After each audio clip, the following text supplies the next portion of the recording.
Hello, everyone, and welcome to GameSpot's pre-show and post-show for Sony's latest PlayStation 5 event. It's going to be a big one today, so joining me to help round out all the news, Timur Hussein. PlayStation 5. And Michael Hyam. PlayStation Tatlo. Oh, very good. No. PlayStation... No, that's 3. Damn, I got my numbers wrong. You want it in German. Very exciting day today. It's going to be a big one. Microsoft have pretty much laid all their cards on the table when it comes to the Xbox Series X and Series S. You know, it doesn't matter how many times I say it. It doesn't get easier. You've really got to put the enunciation in there. We know pricing. We know release date. Sony, we know launch lineup. Sony, we've got what's in the box. That's it. And we know, the two different types of consoles. So I think, do we want to play price betting, like the Price is Right straight off the bat? Let's do it. Okay, Michael, I'm going to come to you first. How much do you think both versions of the PS5 are going to cost? So we've got the disc version and the disc-free version. I'm going to aim high with pricing here. I know it's a hot take. But I think that what makes me think that the PS5 disc version was probably going to go for, I'm going to say $550. I wouldn't want to say $600, but I think that is asking a little too much. I do believe that Microsoft is thinking about when they price their thing, like, okay, we need to undercut in the market, like straight up. So I think that was their mentality to begin with. I don't necessarily think Sony has to worry about that, which is why I'm leaning towards something like $550 for the disc version, and maybe the discless version would be $500. So that's kind of where I'm thinking. So I think I got the price right. I don't know. You think the price is right. Tam, what about you? I'm gonna think optimistically in terms of how Sony is approaching this. I think what they're going to want to do, I imagine what they want to do is keep the train rolling. And I hope that the discussions that they've had have been, right, we might need to take a hit on this if we're going to continue the momentum that we built up with the PlayStation 4. We might take that hit, but in doing a attractive price that kind of like makes us, we lose a bit of money on, we can potentially in the long run maintain a position of strength and continue to benefit after that. So I think I'm going to go $500 for the disc drive one, and then $450 for the discless one. I realize that it's a bit optimistic, but that's what I'm going for. Like in 2020, we need all the optimism we can. I agree with you. I think disc-free will be around $450. I think disc will be $500. I don't think they will ever do the $600 again, not after what happened with the PS3 launch. The thing that concerns me a little bit is Microsoft have they stumbled when the Xbox One launched. They have spent the entire generation coming up with a subscription service with Game Pass Ultimate, which is the best deal in gaming. We say it every single time. If Sony is going to price on the lower side, is PS Plus, it obviously makes them a ton of money, but is it enough? If Microsoft can price very aggressively because they make so much in subscriptions, is Sony in the same boat? We're not going to know. We're going to find out today. I'm very excited. But there's other stuff to take into consideration as well. Launch date. So Microsoft confirmed after those leaks, November 10th. Do we think Sony's going to go ahead or after that? Tam, you first this time. I'm going to continue with the Sony coming out just ready to throw hands in all directions and say like they're going to be like the beginning of that week or the week before. If I was them, I'd be like, I mean, like there's been a lot of discussions about shipment availability and the method of shipment, which could complicate it. But I'm just creating the world's craziest scenario here and say that they're going to not only undercut not only give everyone an attractive price, but come in a week earlier just to be like, we're here first. Michael, what about you? I think the PS5 will probably launch in the same week. I would say maybe the 13th, but I know that Tuesday is always kind of like that aim that almost everything has to release within a week. But I think they might do the same day. I would suspect that I don't think they want to show up a little late. But I would lean towards what Tam was saying about they're either the same week or they're a couple days earlier or the week earlier. That I don't think they can mess around. I mean, they're going to sell consoles regardless, but in terms of getting in front of the competition, I do think I would bet on that. But one other thing, yeah, like I mentioned, that I think they're going to sell consoles regardless. People are going to be out buying PS5s, I think.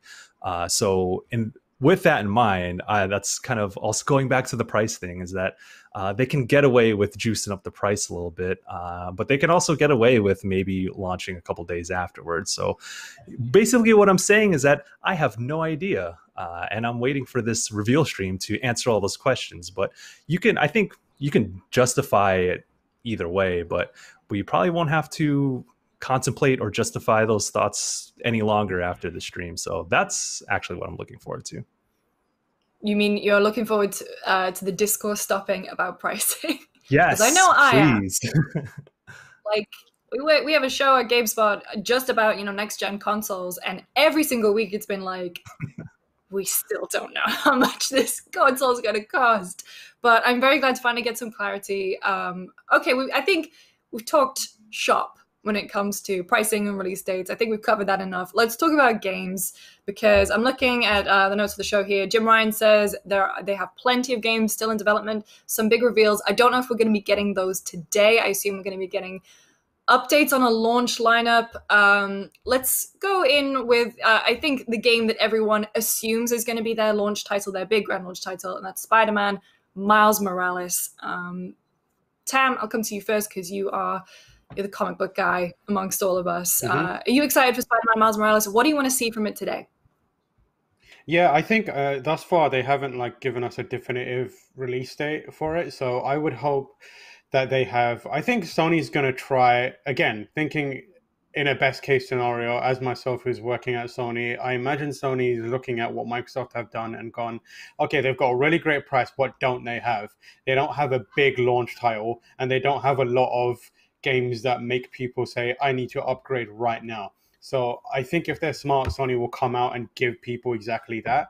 So that could be a release date for Miles Morales, show off a bit more about it, and kind of reiterate what's been said since the last time they showed it. Immediately after that, there was some discussion about whether this was a true sequel or whether it just was a DLC. And in the time since, they said, Insomniac said this is a full arc for Miles Morales that started in Spider-Man. So they're positioning it as a meaty, full experience, if not like a 40, 30, whatever it may be, 20-hour game.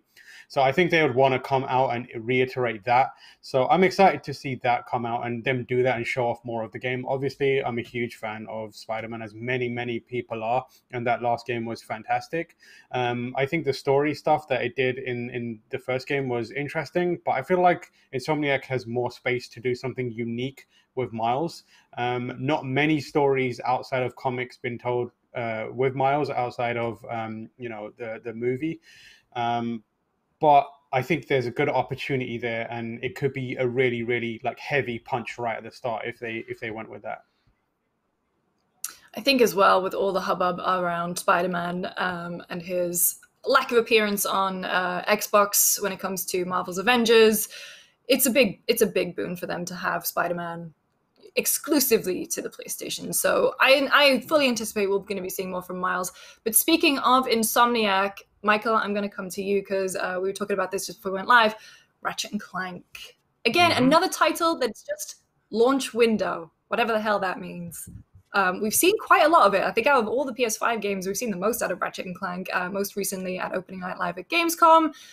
Do you think we're going to get that coveted release date today? Yes, I do. And it's funny that you mentioned that it's the PS5 game that we've seen the most of, which kind of makes me lean towards that being the big game that they're going to push for launch day. I also personally believe that Miles Morales, it's either that or Miles Morales that will come out on launch day. Of course, they say holiday or launch window. I think that they say that to keep their cards closer to their chest, so they don't have to, create any more speculation on the console's release date itself. So that's kind of how they can play it safe. And then, for example, maybe today it's like, all right, since we know the launch of the console, this is the game that is going to come out day one, or these are the games that are going to come out day one. So I really think that Ratchet and Clank this game is the showcase for what the PS5 is capable of. Of course, they've stressed the Rift aspect to it. This game's called subtitled Rift Apart, and that's a big mechanic in this game based on what they've shown so far, and that is directly tied to the PS5's capabilities when it comes to the SSD's load times. So it's like I think there's a lot of adoration for Ratchet and Clank itself as it ties to the Sony PlayStation brand, but it's also a showcase of what the PS5 is capable of, and it just looks like a ton of fun. Ratchet and Clank games are always a ton of fun. They're approachable, they're bombastic, they're fun to look at. This game looks so good, and it looks so much fun. So I think this is like Ratchet and Clank Rift Apart would be the perfect launch game for the PS5. Though I do think that Miles Morales will give you that sort of edgier game if you're looking for that with the PS5. But I would mostly bet on Ratchet and Clank being a launch title with PS5. I think I agree. I think that it would be really smart of Sony to come out of the gate with both of those as launch titles. So let's move on to we know this one is coming, but whether it's a launch title or not, and Tam, this is for you. Do you think it's going to be Demon's Souls? Yes. Yeah, you think it's going to be a launch title? Yes. I think it? Non-stop. All the time. Non-stop thinking about it being a launch title. Will it be? Maybe. We talked about this before when it was announced, like that game's development has been rumored for a significant period of time, which if you're someone like me that wants to think that it's a launch title, that gives you kind of an indication that it's been in development. It should be pretty far along, if not reaching like the end of its cycle. Maybe that's wishful thinking. I mean, it is wishful thinking, literally. But I'm optimistic. I feel like diversity in the launch title is what Sony is going to go for. I think, again, taking that scenario where I'm Mr. or Sony and I'm trying to punch hard and punch quickly, catering to as many different styles of gameplay or like tastes of gameplay is the idea, right? Like Spider-Man hits the mainstream. Ratchet and Clank is the people who know and love PlayStation, and also is for people who are younger and more attracted to that kind of Pixar style of looking game. Demon's Souls comes in for the like hardcore people who are now have developed around the Souls genre and understand some of the lineage of it and will be excited for that. And then there's a few other games that are coming up that I also think could be launch window, if not launch day. Michael, have you dabbled in Souls? And if not, is Demon's Souls the one for you? Yeah, man, I'm a real gamer out here. I've played some Souls games. Not all of them though. I'm not on Tam's level. But obviously, like Bloodborne is Tam's favorite game of all time. I saw it in your background, man. You're not subtle.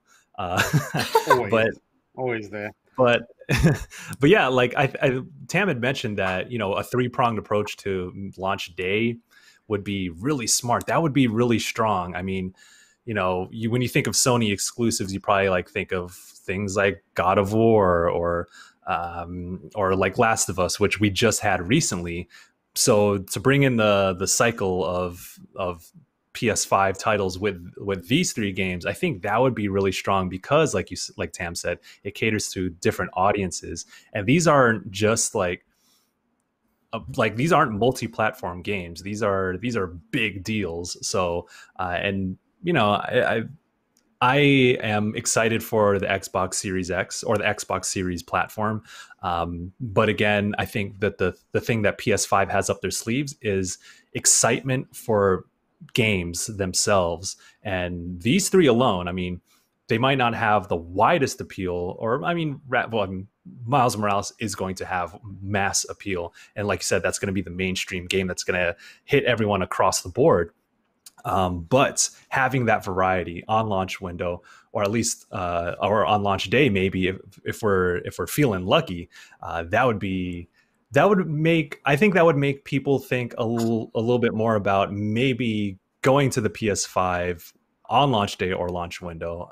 So that would be really exciting, and I would love to see that. But again, wishful thinking. I can't be out here like asking for games that aren't ready. So, but at least from the stream today, I think we're going to see more of those three games.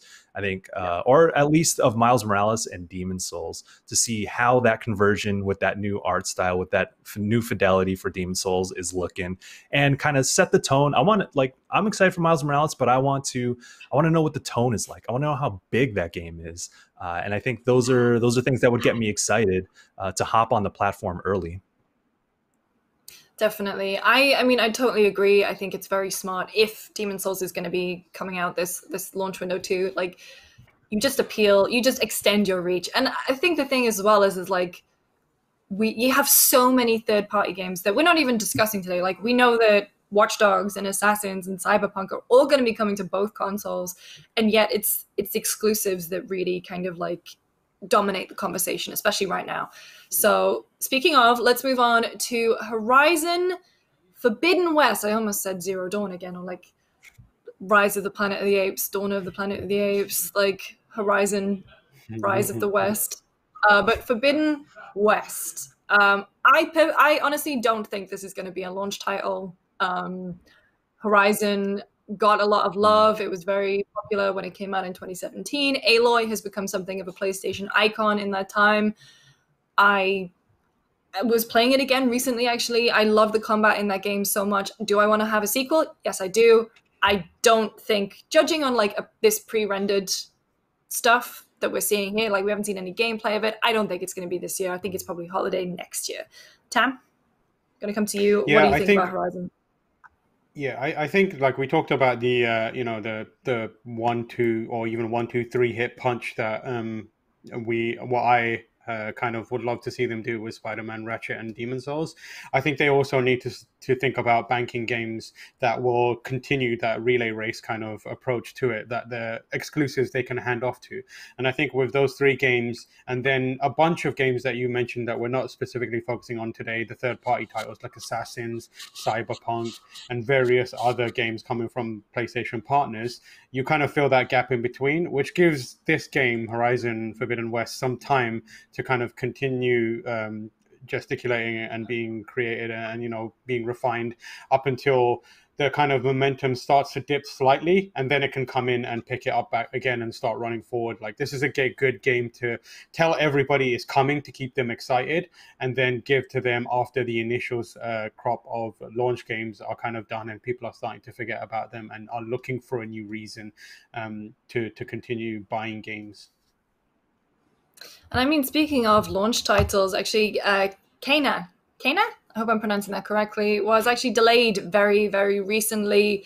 Very cute looking game, like really, really charming art style. I definitely wanted to see more about it. Michael, do you think that's a good move? It's obviously a good move for them because they get to, spend more time and get the game in the position that they wanted to be in. But in terms of Sony's launch lineup, is that leaving a hole, or do you think there's plenty else that people can be getting on with? I think it's fine. I'm personally excited for Kena. Like, that's I'm interested to see like how it builds this brand new world. who this character is, and the little what are the little those little smoky things that follow around. Oh, they're so cute. Yeah. Oh my gosh, look at them. They have big old eyeballs. This game is it looks, it's very charming, or it seems very charming, but I'm willing to wait for it. I think that it's not necessary for this game, this style of game, that's brand new. Like, this is a new IP, for it to come out the gate on launch window. I think it may even benefit from waiting until there's an established install base for the PS5, and then you have a bunch of people with the console, and then boom, you come out with this new game that no one's ever seen before, brand new IP, and I think that I don't think it would be a system seller, so I don't think it's necessary for it to be around launch window. But again, like I said, it could probably benefit from taking its time, and also being there when there's a bunch of people using PS5s. But yeah, this is, I love games like this where it's not like that bombastic AAA style thing that's going to blow you away with the highest realistic fidelity. I'm interested in what you do with art styles, how you communicate that in the world, whether it's through the storytelling, the narrative, music, or just visual cues within the world, getting creative with how games look and how that turns into gameplay functions. So this looks like a third-person action-adventure game. So there's probably gonna be a lot of puzzles. I'm expecting some clever combat systems. So yeah, I'm interested in those things. I don't necessarily need that super hyper-realistic style of game, even if I'm going into a next-generation console. I want to see some creativity, some new IPs. That's that. From that perspective, I'm hyped about this one. Me too. So we've got about 10 minutes left until the PlayStation 5 event. Make sure to stay here right on youtube.com/GameSpot. Afterwards, going to be dissecting all the biggest news stories. So let's quickly rattle through some other games that we're hoping to see more of today. So personally, Ghostwire Tokyo. I know that Deathloop's been delayed. I've made my peace with it. I'm fine. I don't anticipate seeing any Deathloop today. I honestly think there will be some kind of other event, maybe in January or February, to be like, and here's the slate for the rest of the year. However, Ghostwire Tokyo, I think I'm primed to see more of that game today. Tam, what do you reckon? Yeah, I think Bethesda probably wants to have something, right? And of all the games that they have on their slate, like, this is the most exciting that they can show off. We're not seeing Starfield, we're not seeing the next Elder Scrolls for a long time.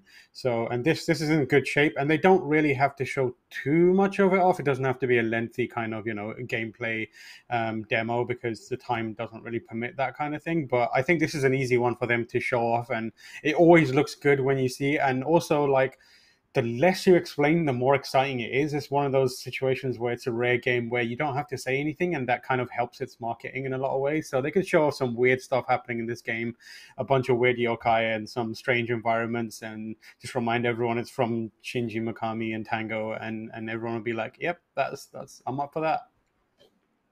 Yes, please sign me up. Yeah, I'm very excited about this one. I just think it looks so unusual. I'm ready to be scared again.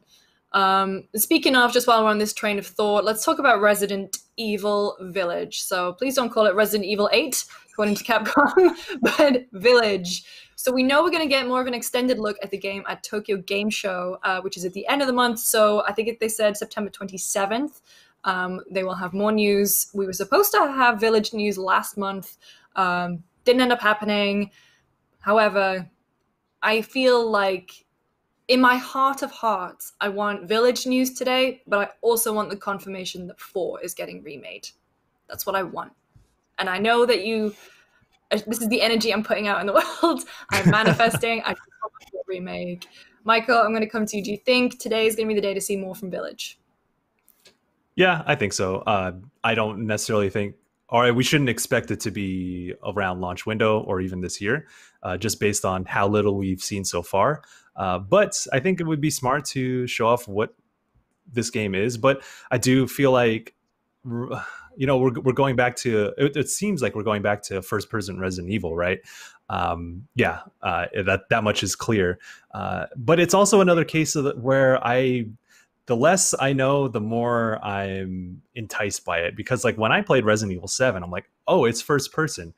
Also, I don't want to know anything else about this game. I just want to be able to experience it clean. I do think that, you know, fans such as us are going to want a little bit more hint in terms of its story connections across the broader Resident Evil lore. I think if I recall correctly, this is connected to Resident Evil 7. Mm-hmm. It is, And yeah. So, but you know, give us a little bit more in terms of how those things are connected, and then that's it. All right. I mean, I'm sure they're going to show more later on as we get closer to its release date. But this is really exciting. I really like what Capcom did with doing first person Resident Evil. It felt so different, yet it still captured the spirit of it. And if they can do that again, I'm all for it. Like let's go. But yeah, I think a horror style game somewhere around launch, whether it's Ghostwire Tokyo or if it's Resident Evil Village, like I think that would also add to the variety of its of PlayStation 5's portfolio. And yeah, we would probably see more of that today. All right, we got about 5 minutes left until Sony kicks off their event. So let's quickly run through the rumor mill. Michael, I'm going to come back to you for this one. Final Fantasy 16. Do you think it's time?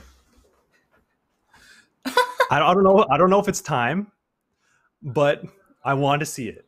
I want to see what Final Fantasy 16 is. Yo, okay. Given how long they teased 15 for, like, they could announce it today and it could be 7 years away. That's another thing too, is because Square Enix, I know y'all love to do this. I know y'all love showing off games way before they're even ready. And if you want to keep it up, sure, like, hey, let's go. I'm fine with that. If you're gonna say like, oh, Final Fantasy 16 in 2024, you know what? At least it got something. That would be wild, because there's obviously rumors, and then people are sharing that screenshot of the airship up in the sky from, I guess, some leak or whatever, and that looks a lot like the airship in Final Fantasy VI. So it's like, okay, is Final Fantasy going back to that old school style of fantasy world with 16?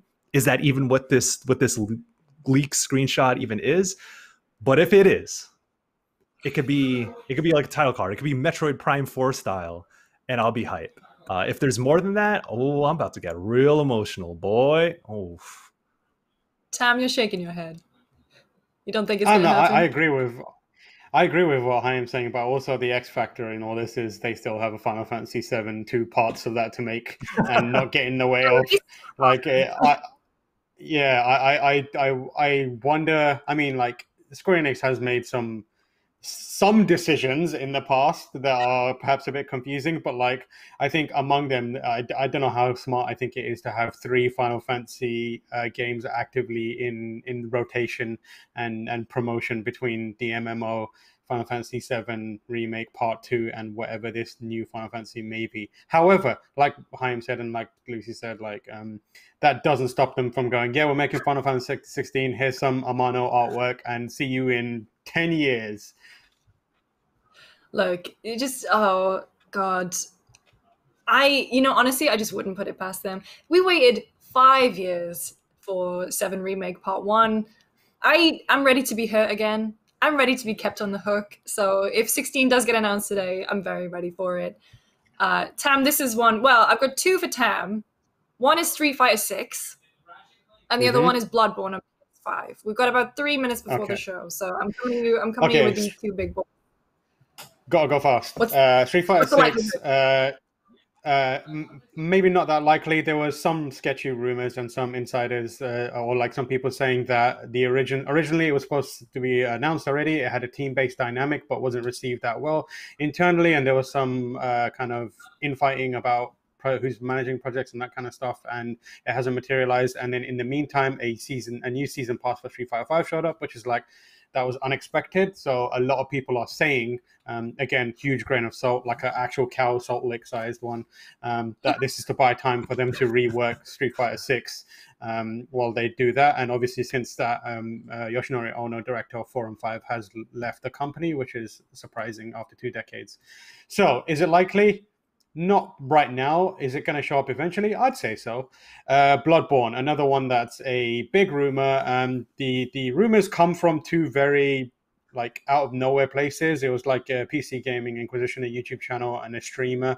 But they both said similar things. And the discussion is like it's a improved textures, 4K, improved loading times, and it's for PC and it's developed by Q-Lock. And they are the company the Polish developer that did Dark Souls Remastered, and they're also Bluepoint is involved in that in some capacity.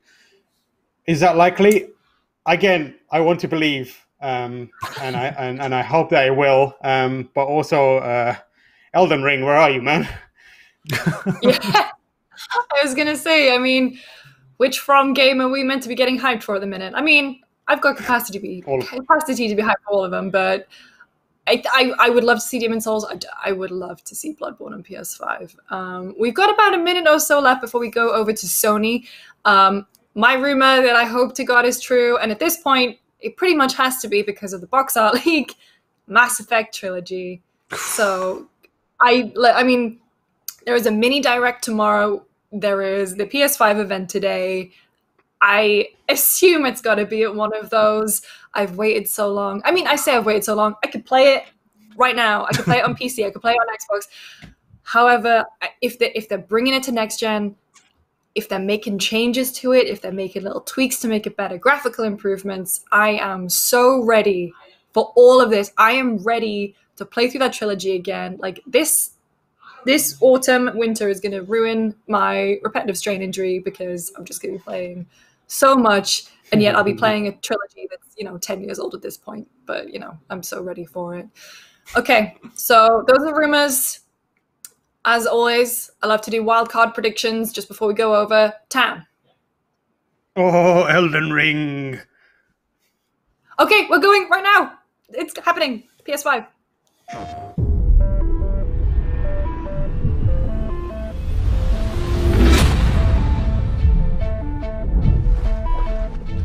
Each time I awake, this planet seems somehow different. Where are we? You see things others can't. You sense the power that flows through this land.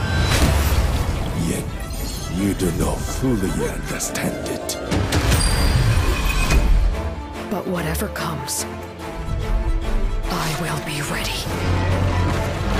Okay, let's do this.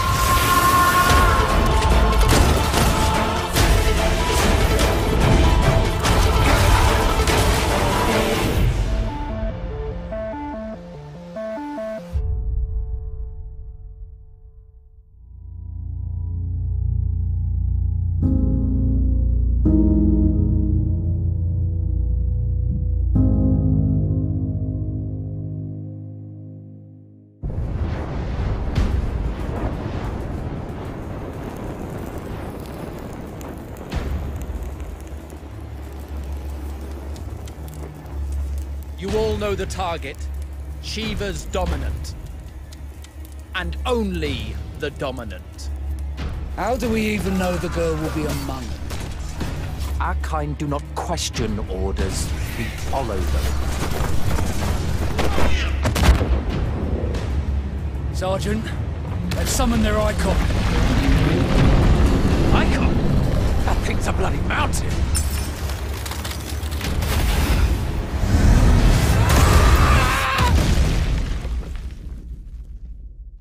Our foe will not relinquish their mother crystal easily. This will be a bitter fight. You should not be out of doors. We have discussed this. Come, Joshua. Your father will be expecting us. I am Joshua's shield. I'm sworn to protect him.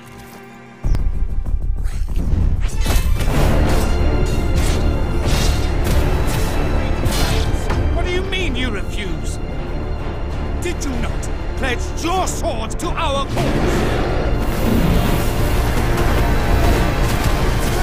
What does it matter? It was the Dalmex who drove back the Crusaders in the Battle of the Twin Realms, was it not? Without the blessing of the Mother Crystal, we cannot defend our realm from the spread of the Blight.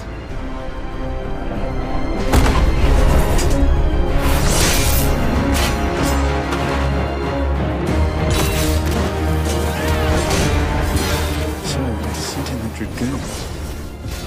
Imperial Vipers. Do they really mean to invade us?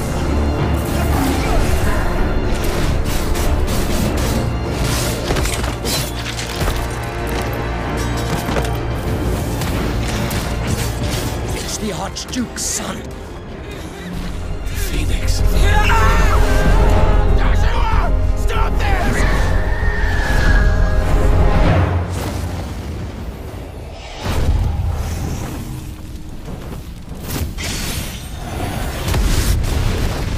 It's like a knife on a fire. But that's impossible.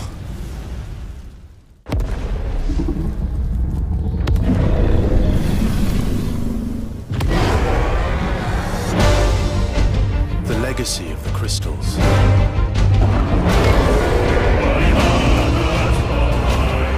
has shaped our history.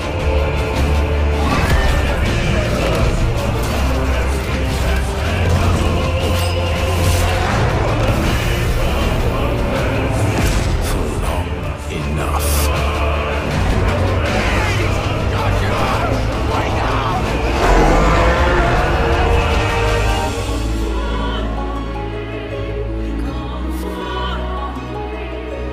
I'll kill you. If it's the last thing I do.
Cold to change out here.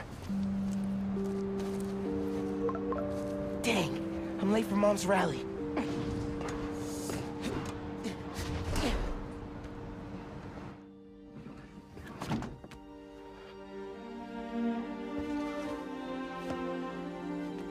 Subway card, check. You got the house key? Yeah, I got it.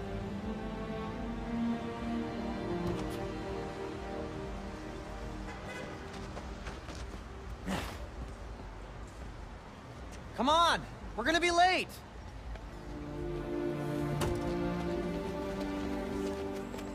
Hey! Dude, I am so filling your suit with snow. Are you still wearing your suit? Yeah, you know, just in case. It's gonna be fine.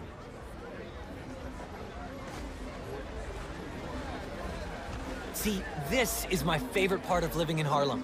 Pop-up street fair, best food in the city, awesome music. Man, this would be great for the last beat I was working on. I should get back into mixing. Yeah, it's been a while.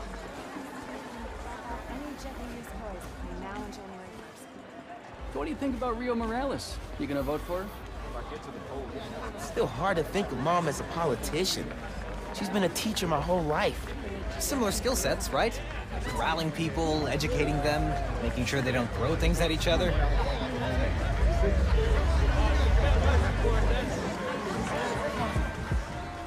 Hi, I'm Brian Horton, Creative Director at Insomniac Games. We're excited to show you this first look at gameplay from Marvel's Spider-Man Miles Morales. Our story picks up 1 year after the events of the first game, and we find Miles' new home, Harlem, is in danger. Trouble brews while Miles' mom, Rio Morales, leads an election rally. a war between the devious energy corporation Roxxon and the Underground. A high-tech criminal army led by the Tinkerer starts to break out. In this gameplay sequence, captured on PlayStation 5 hardware, the Underground attacks Roxxon, sending the rally into chaos in a fight that spills onto the Braithwaite Bridge, where the Underground tries to steal Roxxon's experimental energy source, Newform. Let's take a look. Go, go, go! Whoa, whoa, whoa! Let's not shoot each other, all right?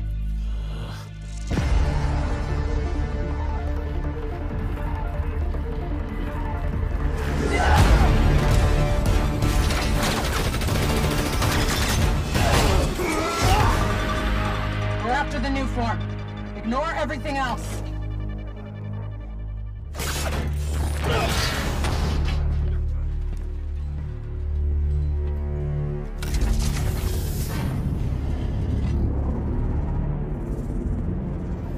Get rid of him.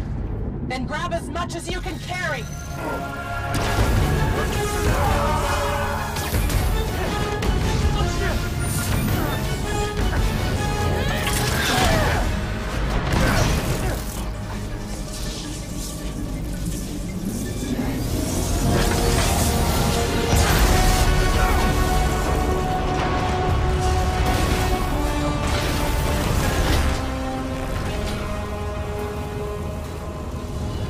Keep him busy.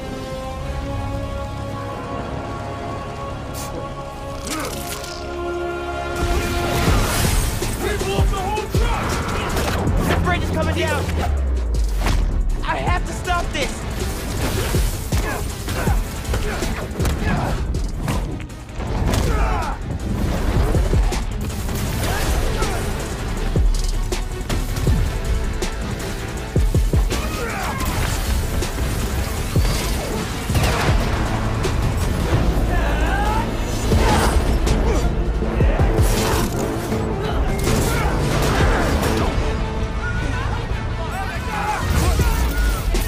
People are trapped over there! I have to push past these guys!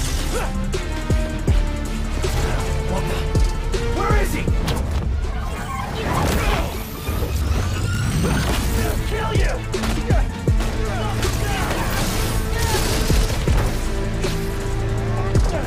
Don't let him shot you! Help! Help! No.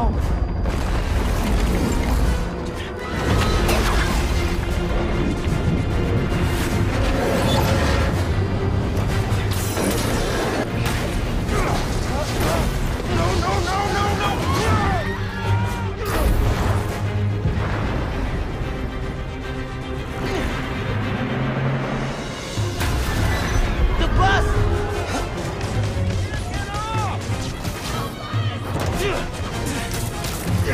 Everybody get out! No!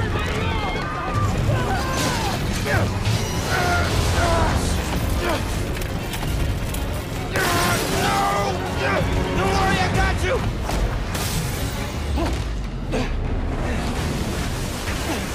Thank you. Man!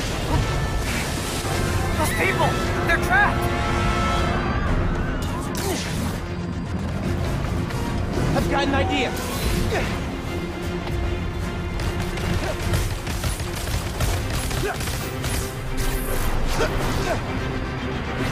I need something they can cross! No, no, no!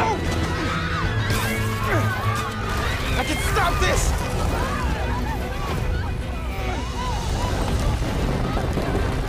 Just a little closer!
both beautiful and powerful, binds together our long history. That common bond we share is the legacy of Hogwarts.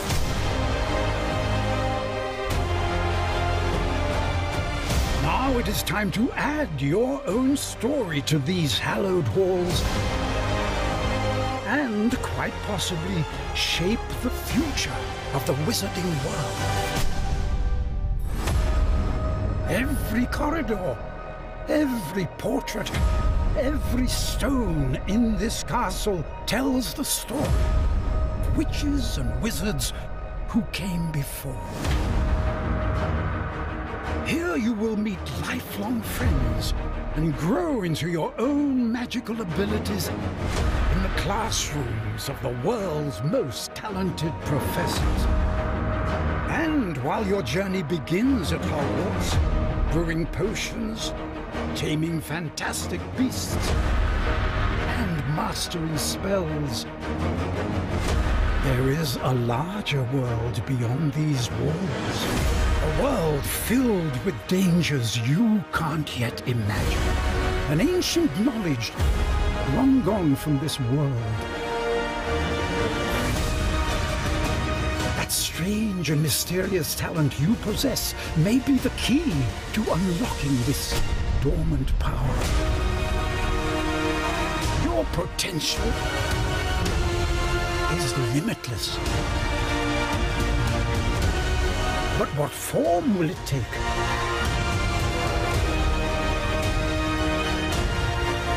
The journey ahead will reveal what you stand for.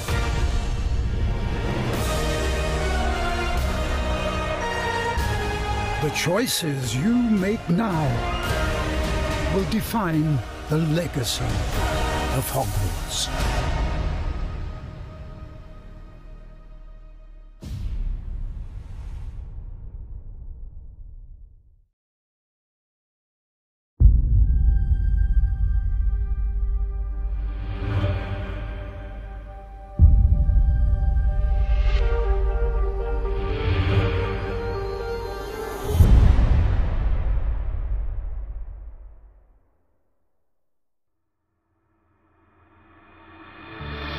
Hi everyone, I'm Dan Vondrak, Creative Director at Raven.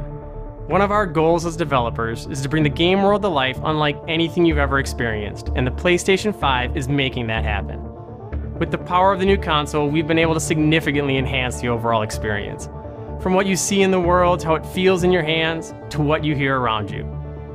In Black Ops Cold War, you will be transported to the year 1981, in the middle of one of the most dangerous times the world has ever known, the height of the Cold War. The following is a portion of the first campaign mission where you've been given the name of a high-value target linked to the Iran hostage crisis. But in true Black Ops style, nothing is as it seems. Take a look.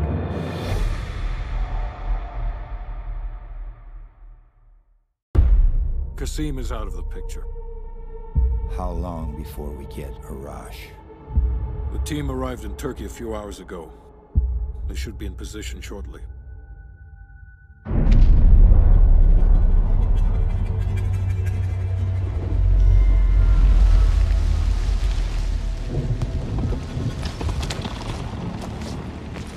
Airfield's just up ahead. Let's go find this shithead.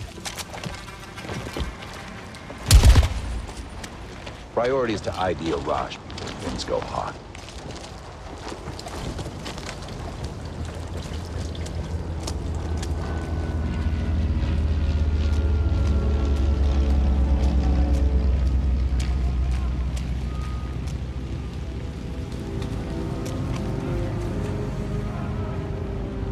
Check it out.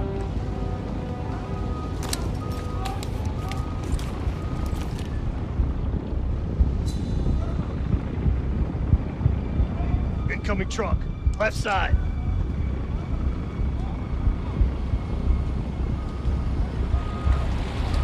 Arash might be in the truck.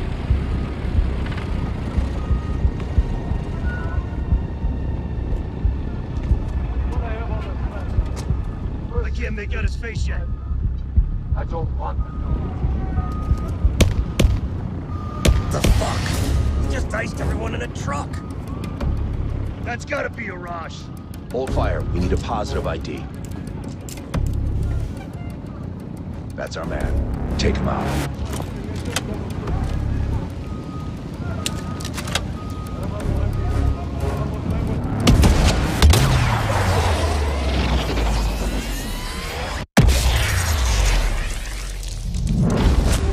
Shit! We missed him! Can't let him get away!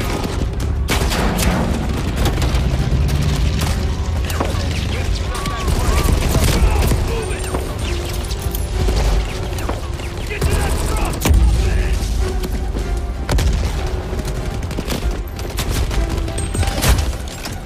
Get in! We can catch him! We can catch him! Come on, get in! Hop in!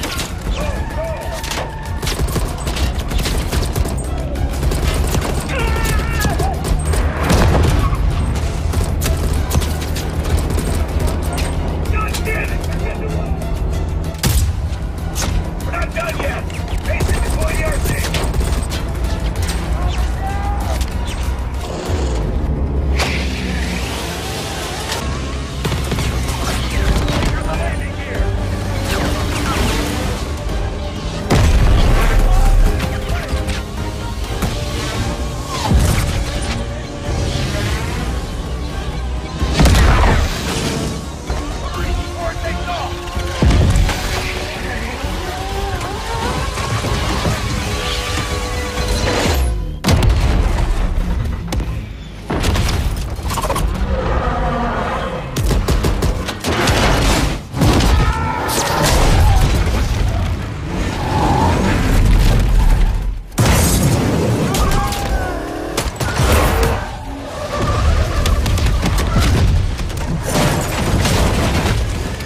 This one's part of the plan!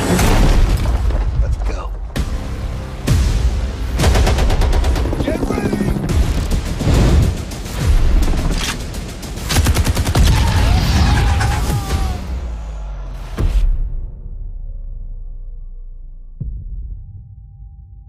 We hope you enjoyed that sneak peek at the campaign for Black Ops Cold War.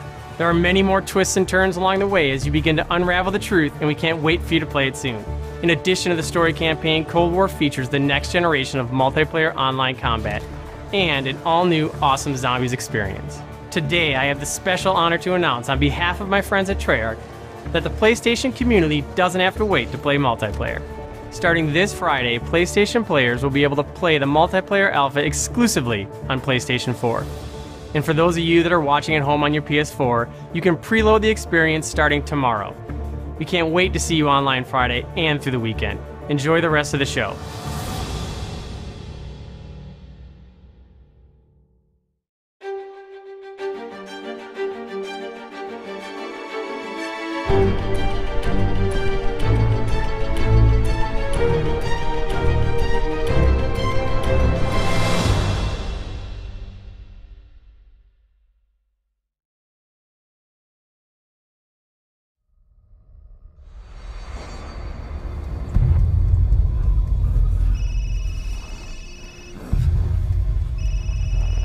All clear. Come on, move! Chris? What the hell? Take him away.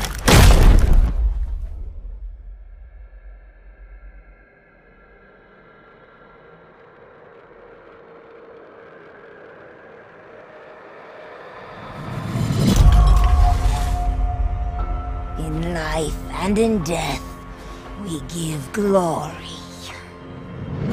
The bell tolls for us all. They're coming again!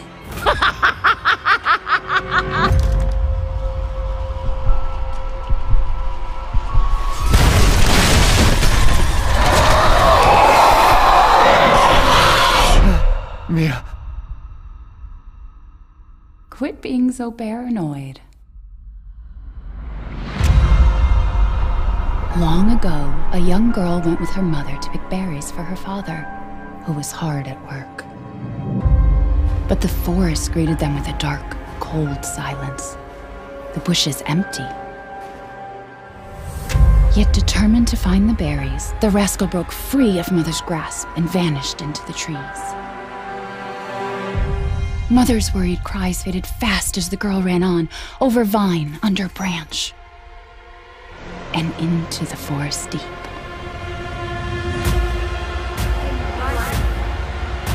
And in death, we give you glory. Mother Miranda.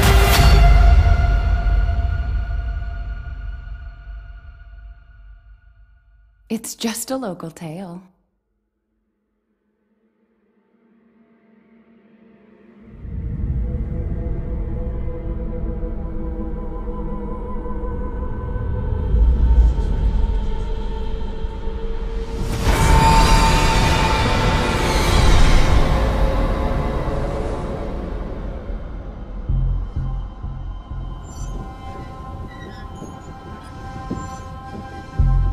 If it's just looking, window shop away.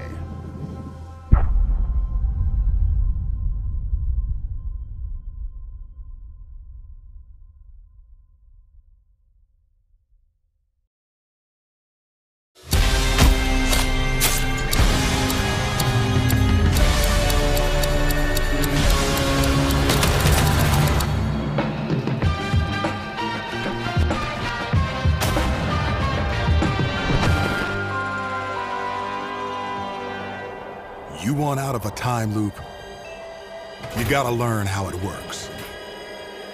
Black Reef is a puzzle, and each visionary is a different piece. Here's Igor. I am a respected scientist! I've done so many loops, I've learned to run circles around him. Hey, over here! I'm coming for you!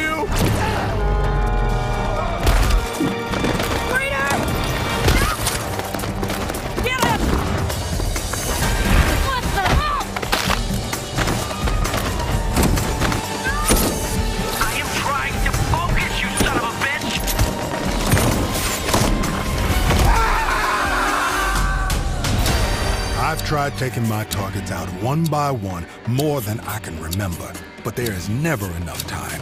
I go after one, another lives, because right now, half an island away, a different visionary is throwing his nightly cannibal masquerade.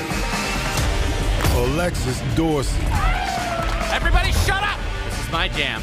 Igor's a big fan, yet somehow he never makes it to the party. Something keeps him home. Colt, you there, buddy? Here's the invite to the party. And here's why Igor blew it off. He made some kind of scientific breakthrough that morning. I did it! I did it, it works! That he makes every morning. Unless I get there first.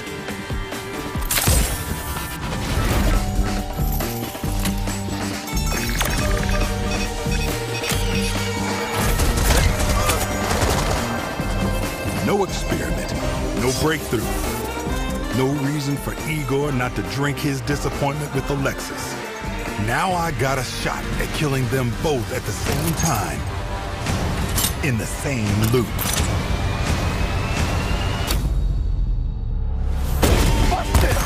Is that Colt? Hey, Wolf! It's time to hunt pig! Colt! I'm talking about you, baby! Come out and blink!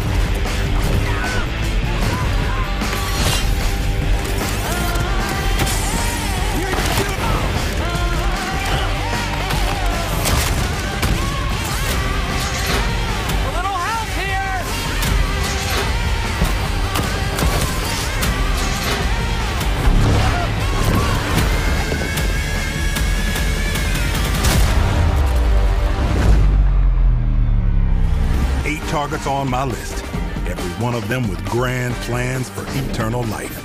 To break the loop, I gotta break the rules. Clock's ticking. And you just ran out of time. You keep forgetting, Colt. I'm not like those other idiots. Only got one name on my list. Yours.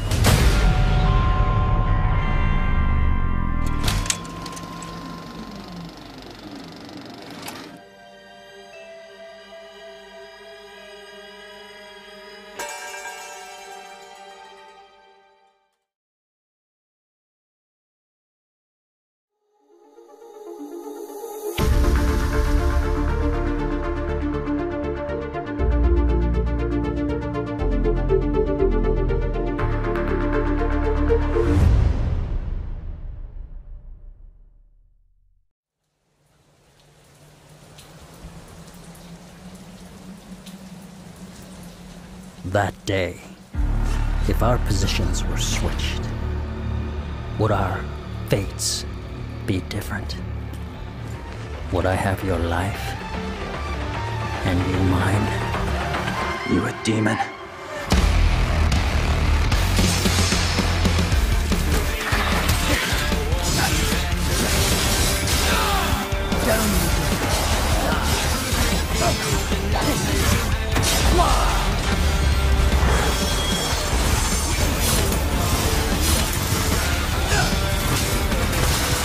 Kneel before me.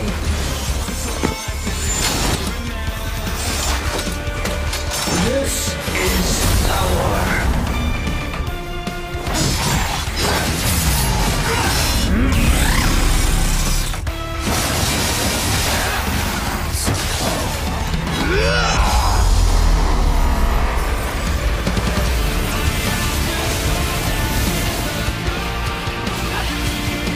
Rest in peace.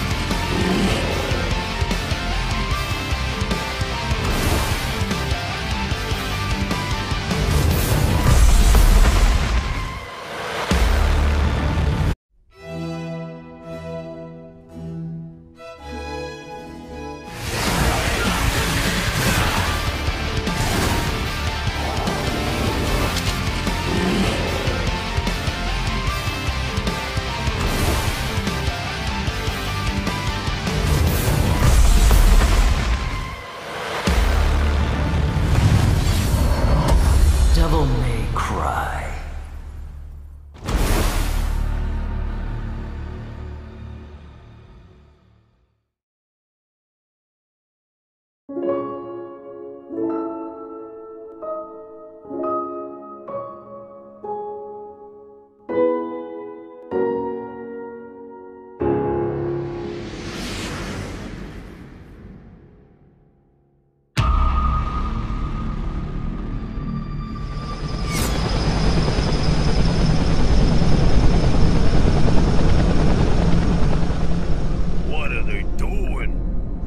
Those fugitive morons burned down their own hideout?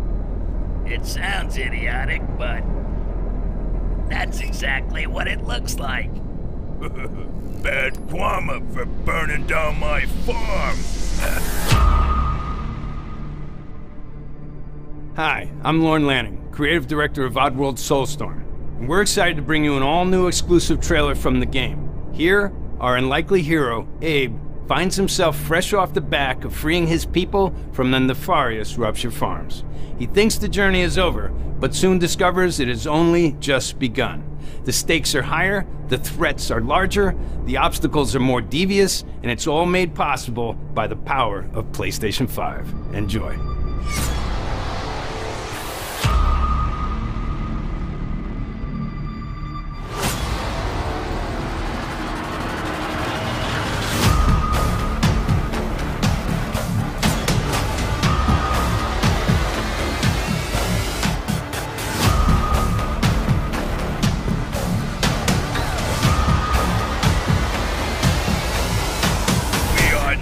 Letting that Abe guy get away from us again!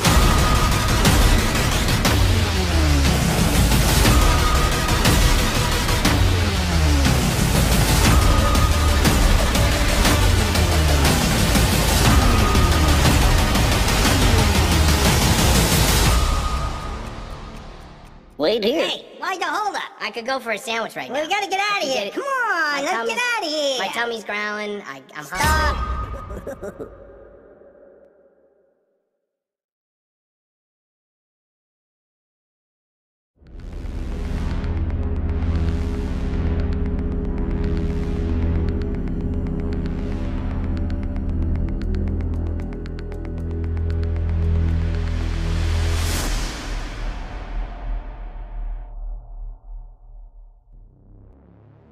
Gregory, Your friends are worried about you. They're here with me. Please, come out. Gregory, I may have lost my temper earlier, but it was just a glitch. It won't happen again. It's been such a difficult day for all of us. Why don't you come out and we can play a game together? It won't happen again.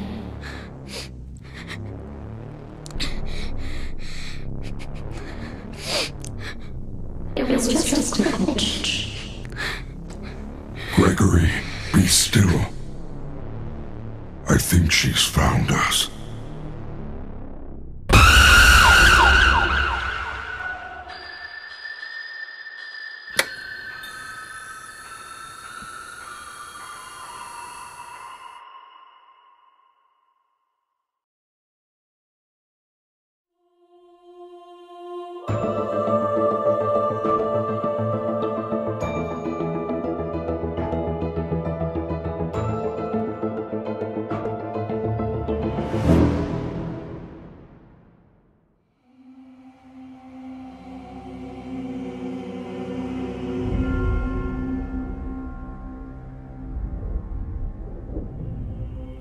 Soul of the lost withdrawn from its vessel. Let strength be granted so the world might be mended. Soul of the lost withdrawn from its vessel. Let strength be granted so the world might be mended. So the world might be mended.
kill something that big?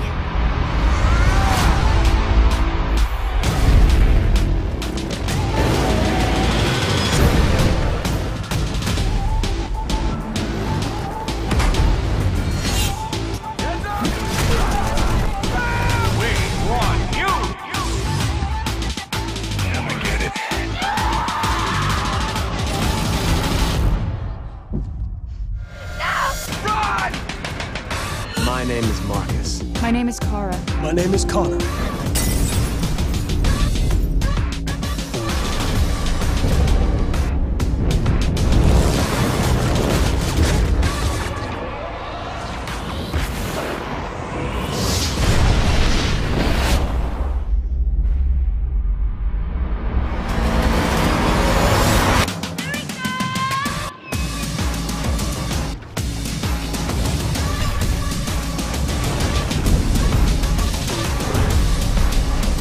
After all we've been through.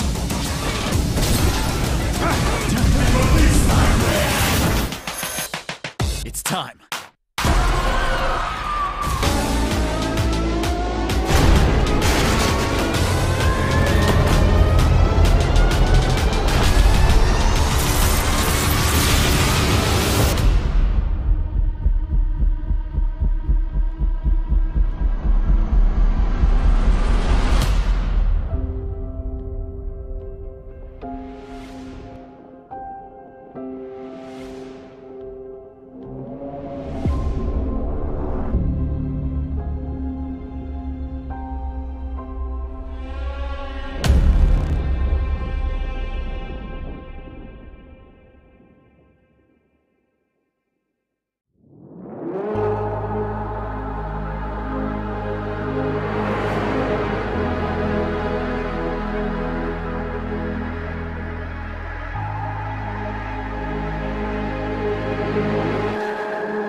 So now you know. Thank you all for joining us today and for being part of this amazing journey. It's your passion as fans of gaming that drives us to deliver a truly new generation of experiences on PS5. From everyone at PlayStation, we appreciate your continued support, and we look forward to you getting your hands on PS5 very soon. To close, let me leave you with one more quick look.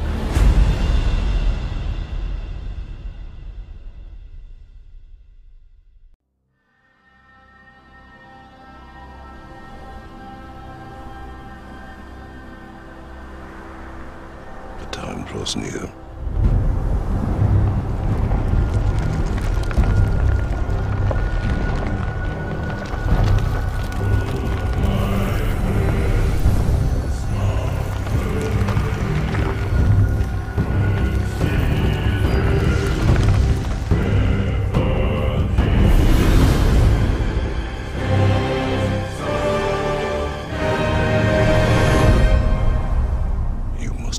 Yourself.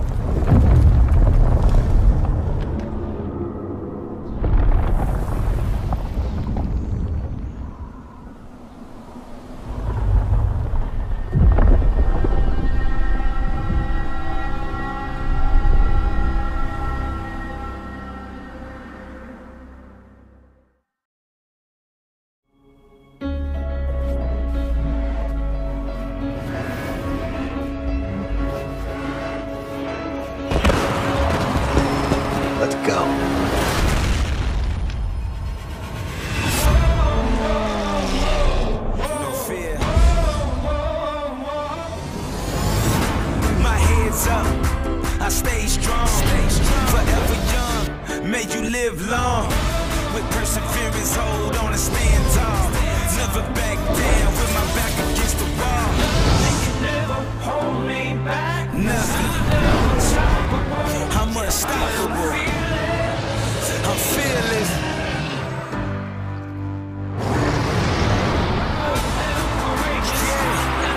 I'm strong.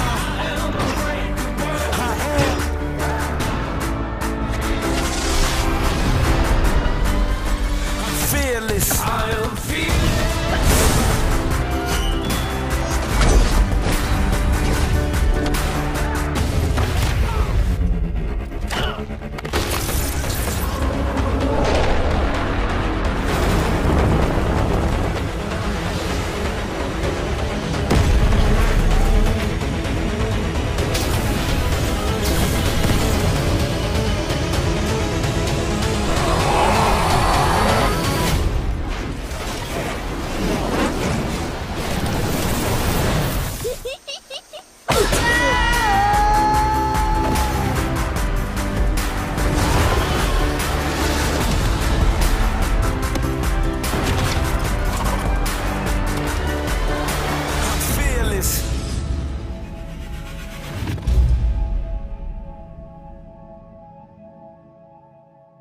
PlayStation.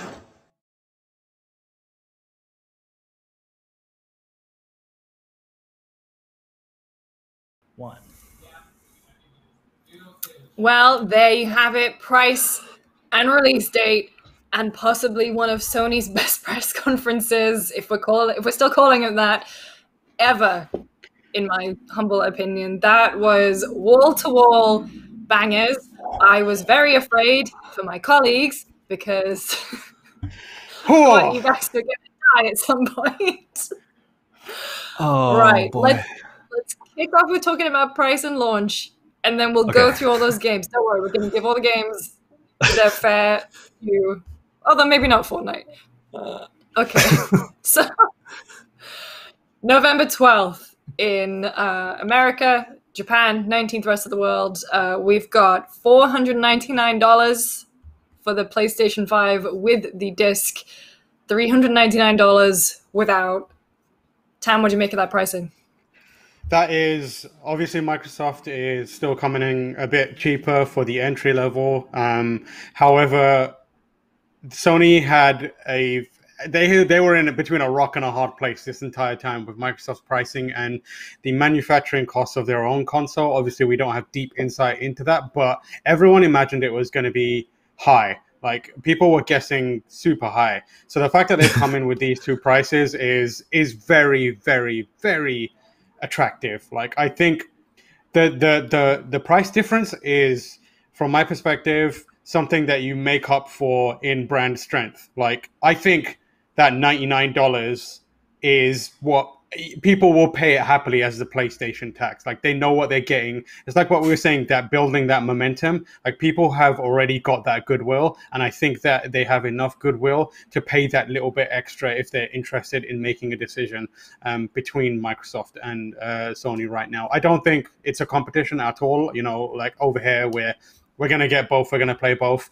The most exciting thing we can say is we've got two consoles from each platform holder, 4 if you're counting each SKU, that are incredibly powerful, have great games coming up, and are very, very competitively and attractively priced. And that is just a fantastic thing to get excited about. Michael, what about you? What do you think?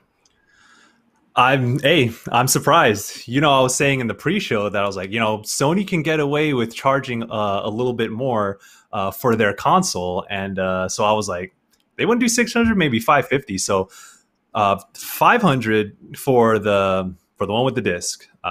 That's great. I'm surprised by the discless one because $400, they're chopping off $100 because of a disc drive. That's pretty wild. And you know, if you look at the Series S, that's $300 without a disc drive, but it has a smaller hard drive, which you might want to lean towards getting an expansion, that Seagate expansion. That'll cost you. We don't know how much, but it is going to cost something. That might make it closer to what the discless PS5 is, and it does have it comes with a slightly bigger hard drive than what the Series S does. So in a way, like the discless version of the PS5 is kind of, that is aggressive pricing right there.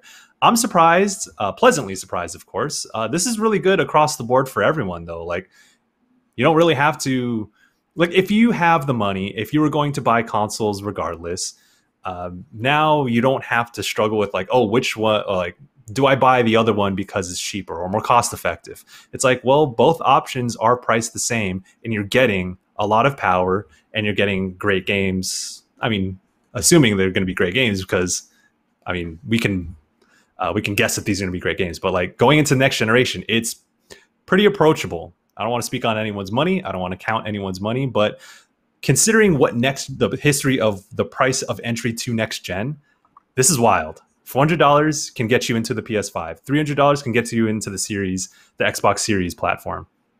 Yeah, this is good. This is cool. Yeah, and as Michael said, like, it is this very, very strange kind of like discount there, considering disc drives cost maybe what, like a few dollars at this point, like, to get in. I think the important thing is, I think like Sony may have had this smart discussion. We were kind of speculating what kind of discussion they would need to have, and I think someone in there went, let's cut it, because that $100 may get loads of people in, and if they're on the discless version, they are in our ecosystem for life, for the life of this console. And what does it take to be in that ecosystem to recover that money? That's 2 game purchases. That's maybe like a game purchase and a subscription to PlayStation Plus. Like, they'll make that money back fast. So I am glad that Sony made the smart decisions, because let's face it, they have made some boneheaded decisions in the past when they're ahead in the clear, like, you know, in a position of strength. But I'm glad to see that we're not on the cycle where they make a mistake and then recover from it, and then make a mistake and then recover from it. They made the smart decision here. So, well played. Honestly, going into this next generation of consoles is probably the most excited I feel like I've ever been. Like, it's nice to kind of see both sides coming out swinging for a change. Obviously, there are setbacks when it comes to, you know, Xbox losing Halo for this holiday series, but they've gathered so much goodwill. They have so much lined up that I'm really excited about. And PlayStation, it's exactly the same, but they have just come out of the gate with all of these exclusives, and let's go through them, boys, because that was one hell of a showcase. I feel like it was specifically geared to the people on this panel. Yeah, it's wild. they listened to everything we said in the pre-show. We're like, oh, we want this. We want to see this. They're like, hey, we got you. Well, Mass Effect. Unless Mass Effect is coming tomorrow morning, it'll be the week of dreams. So, Michael, gonna come to you first. We talked a little bit about Final Fantasy 16. We've seen some of the leaks. Did you anticipate it to go full? I don't know, you play a lot of 14. Did you anticipate it to go like full 14 like it seems to be doing? I'm gonna keep it real with y'all. I have a lot of feelings about this. Mostly good, a lot great, some concerns, but the fact that, okay, like if y'all know me, y'all know how, damn, I'm already losing it. You know how much Final Fantasy 14 means to me, man. Like, yo, so to back it up a little bit, 16 is being made by Creative Business Unit 3, which is led by Naoki Yoshida, who is the director and producer of Final Fantasy XIV. He is the one who led the team to rebuild Final Fantasy XIV. A Realm Reborn happened because he led that project with that team. And then, of course, Heavensward Stormblood, Shadowbringers. Shadowbringers is the best expansion ever in an MMO. This team, or being led by the unit that Naoki Yoshida is backing up, has me very confident behind 16, because they have such strong storytelling chops. And like this, so what we've seen from 16 is very close to Final Fantasy XIV Heavensward, which was an incredible story that was that medieval style of high fantasy, and it very much looks like that aesthetic. And we see all kinds of Final Fantasy themes come through in this trailer. Once I saw the Chocobo, I was like, yo, done deal. Then Shiva, then there's Ifrit, Phoenix, all these summons and primals are all coming into the mix, fighting a dragoon. Like that's the moment where I lost. I was like, holy crap. Because also like the dragoon is also the main focus of Final Fantasy XIV Heavensward, which is that expansion that came out in 2015 that made Final Fantasy XIV such an incredible game, that made it do that next jump. So, and the music, there's that strong backing choir with a loud orchestra behind it, is like across the board. This is really tapping into Final Fantasy XIV Heavensward, and you love to see it. You really do. And as soon as there's like those hints of the Crystal Prelude in there, and then once it hits at the end, then it hits you with the Crystal Prelude straight up, and I lost it, man. Like just hearing that, just hearing the prelude like brings back so many memories of Final Fantasy, and just like having 14 so fresh in my mind, being one of the most powerful experiences I've ever had in games. And then to see all of that energy channeled into the 16 trailer, it's so wild. Because then I often feel like, oh, okay, 14 is an MMO, so maybe it doesn't have the mass appeal that maybe I feel like it deserves. But all of that is being channeled into 16 because it's being led by a team backed by Naoki Yoshida. And it has all those vibes. It has the same style of music. It has the same aesthetics as the 14 trailers. So like all the incredible cinematic trailers with Final Fantasy 14, of course, those are made to look, better than the game actual looks. But 16 in action looks like those cinematics. It has that same art style, that same vibe. And then just seeing it in action, and what we know from 15 going into 7 Remake in terms of combat style, because we actually saw combat there. And I'm just thinking of the possibilities of how you can integrate the themes of Final Fantasy XIV Heavensward, and then all the things that had evolved with the series in 7 Remake. And it's just the possibilities are wild, man. And yeah, I'm so excited for this, man. I lost it. I stood up and I was just like yelling and screaming. And when I looked up, like, oh, Creative Business Unit 3, that rings a bell. And then seeing like, that's the team, that's Naoki Yoshida's team.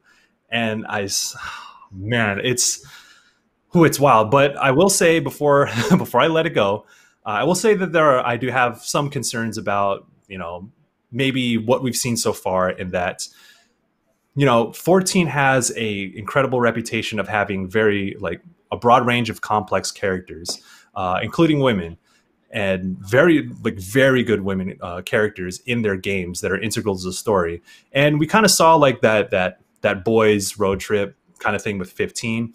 Here, there's a lot of focus on male characters as well. Of course, we don't know where this is going. Obviously, the first time we've seen Final Fantasy 16, but I think like some of the series' strongest stories lie in its women characters, and I want to see more of where that's going. I do feel like the character designs that we saw in this trailer do kind of lean into some of the things that we've already seen throughout the series' history. But again, this is the first time we've seen it. There's probably a lot more there is a lot more we don't know. But those are just my early takes on this. But overall, man, I did not expect to see 16 to this level, because I was just thinking like, oh, maybe a title card, maybe a 30-second teaser cinematic. They went full on, showed like the basis for the story, showed combat, and had music, and it was a lot of story setup, and just nailing everything that I love about Final Fantasy. In particular, Final Fantasy 14 came through in this trailer. I am so hyped, man.